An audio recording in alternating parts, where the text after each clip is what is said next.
Welcome to Man Does Tech, where I solve the problems you didn't even know you had. You start by gathering a heavy-duty net needle, matching twine, scissors, and a lighter. This prevents surprises.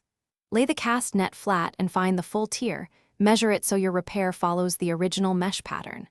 Once done, trim ragged threads to healthy fibers and remove sand or algae. This avoids weak points.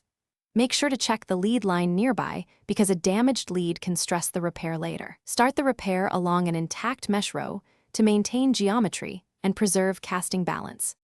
You now select a stitch, ladder for long slits, whip for small holes, pick what keeps the mesh shape.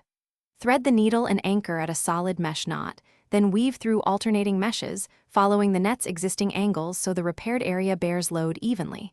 Keep the tension around 0, 5 to 1 cm so the net doesn't pucker. Snug but not tight preserves stretch.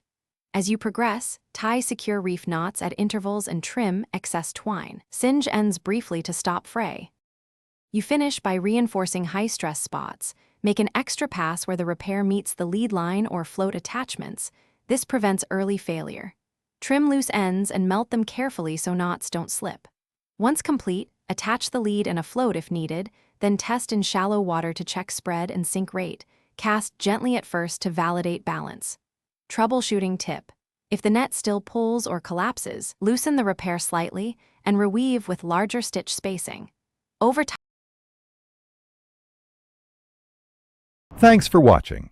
If you found this helpful, don't forget to like and subscribe.